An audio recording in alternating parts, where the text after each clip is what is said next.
pleasure to meet y'all at last, and welcome to the conclusion to this episode. Altogether, this is 4 parts to one single episode of Nerf Secrets Revealed.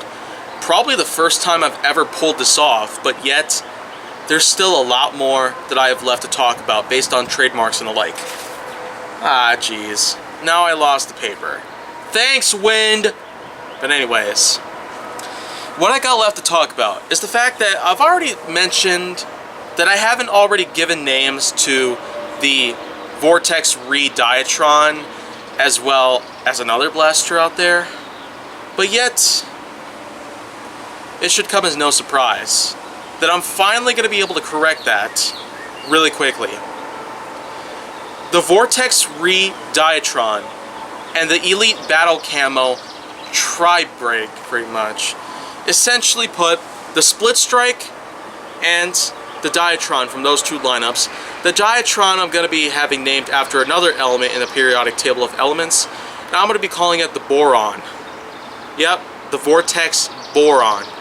Vortex Re, that is, because unlike with the original Vortex Diatron, the Re version of it does have a different paint job to it, as well as some pretty nice, well, designs to it, in a way. Kind of gives off a pretty science fiction sort of vibe to it, but still, I feel like that it's a pretty good idea. Giving new names to certain blasters out there that have already had names, and that there are other blasters out there that have names that have been already taken to them, and I could tell there's going to be a lot more of these problems coming soon. But before I talk more about those, there's the Battle Camo Split Strike. And the fact that there actually exists an actual Split Strike out there from the Elite lineup, it's bad enough that that's happened. But now, I'm pretty much just going to go ahead and call the Battle Camo Split Strike the Takedown. That's right. Rivals had a blaster called the Takedown, which I'm calling the Achilles, and now I'm taking that name Takedown and actually applying it to a blaster that I'm just going to call it the Takedown. Split Strike. From the Battle Camo series is going to be called the Takedown, whereas the Rivals Takedown is going to be called the Achilles. Because Rivals blasters, rightfully so, deserve names that are based off of certain gods from mythology, whether it's Roman, Greek, Chinese, or otherwise. So, this is the real conclusion of that, based on all blasters that I've found so far that deserve renaming and the like.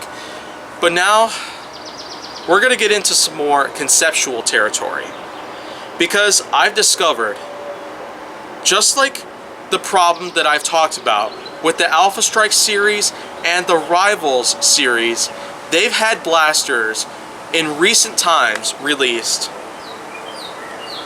and Hasbro just decidedly abandoned the concept of naming Alpha Strike blasters after zoological based things out there and naming Rivals blasters after mythology based figures out there in history.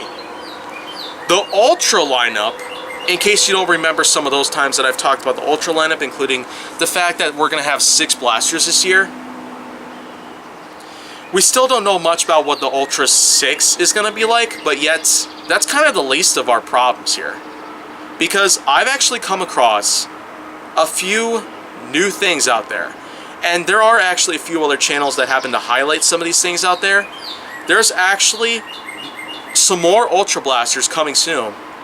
But yet, here's the main problem to it. The names! I mean, seriously, when is Hasbro gonna stop? When is Hasbro just gonna let this go? I mean, it's bad enough that the Rivals lineup and Alpha Strike lineup had gone down a dark road because of this, but now the Ultra lineup is gonna follow their tracks. I mean, it was great. The Ultra 1, 2, 3, 4, 5, 6, 7. But now, we have ourselves 2 other Ultra blasters out there that are being talked about even to this day. The Ultra Dorado and the Ultra Outlaw. Why not just call them the Ultra 8 and Ultra 9? What is going on here? I mean, on top of all that, the Ultra Dorado, as it's being called, it kind of acts much like the Ultra 2. it does have a 6-dart cylinder in the back, and its ergonomics are similar in ways, except it has a stock attachment and a few upgrades to the outside aesthetics of it. And as for the Ultra Outlaw, just like with the Ultra 6, it's being rather elusive and kind of obscured at this point. It's going to take a while to really find out what the Ultra 6 and Ultra Outlaw are going to be like, but still. The Dorado, seeing as it might be released before the Outlaw, why not just call it the Ultra 8? And if the Outlaw comes before then, we can call that the 8 instead. And the 9, of course. 8 and 9. Seeing as there's 2 other Ultra Blasters that we're learning about, 8 and 9 are pretty much coming into play. But who knows? We might have an Ultra 10, 11, 12, or maybe that's not what they'll actually be called. They might actually follow along with what the Dorado and Outlaw have already been exposed for. Renaming of Ultra Blasters, just like in the ways of renaming Rivals Blasters and Alpha Strike Blasters in that same awful fashion. And really quickly, I'm going to imply about the Glow Strike series. I say it's okay for the fact that it's another crossover between Star Wars and Nerf, and that it's also a lineup that pretty much focuses on glow-in-the-dark based technology that implies the blasters, because it hasn't really been that common lately. But the Glow Strike series came around and changed that for us. They basically took a lot of Star Wars blasters from the Rey continuity, which is basically the most recent trilogy of Star Wars films, episodes 7, 8, and 9, and made them in the Nerf blasters that also utilized glow-in-the-dark technology and used glow-in-the-dark darts. I will say that I don't really have much problems with them because the blasters are all named after certain Star Wars characters from that trilogy of films, but I mean the Glow Strike series. Why didn't you just call it the Star Wars series like some of the otherwise? And I'd say I can answer my own question there. I'd say Nerf has become self-aware, and they finally managed to correct the problem that I've talked about many, many times. So good job! Thank goodness! Alright. One last thing, though, that I should talk about. Elite 2.0 and Hyper. There are 2 more lineups that we're going to expect to have coming soon, but yet they're called the Elite 2.0 lineup and the Hyper lineup. I mean, what gives? We already have an Elite lineup and we already have an Elite XD lineup. What's 2.0 going to add on to it? It's kind of like you're milking it dry. Milking it for all that it's worth. And as for the Hyper lineup, well, I mean, we already had ourselves a Hyper lineup. It was called the Hyper Sights lineup.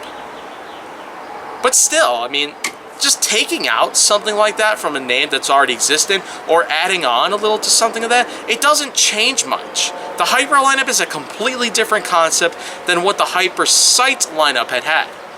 So, essentially, I might as well rename the lineups themselves. And seeing as the fact that Super hadn't already been utilized in a lineup itself in Nerf's history, the Elite 2.0 series is going to be called the Super lineup. So basically, the blasters that come from there are going to be Super and not Elite 2.0. And as for the Hyper lineup, well, I'm simply going to call it the Keen lineup. So the Nerf, Keen, anything that comes from there is basically just going to be that. The Keen lineup and the Super lineup. And that's it.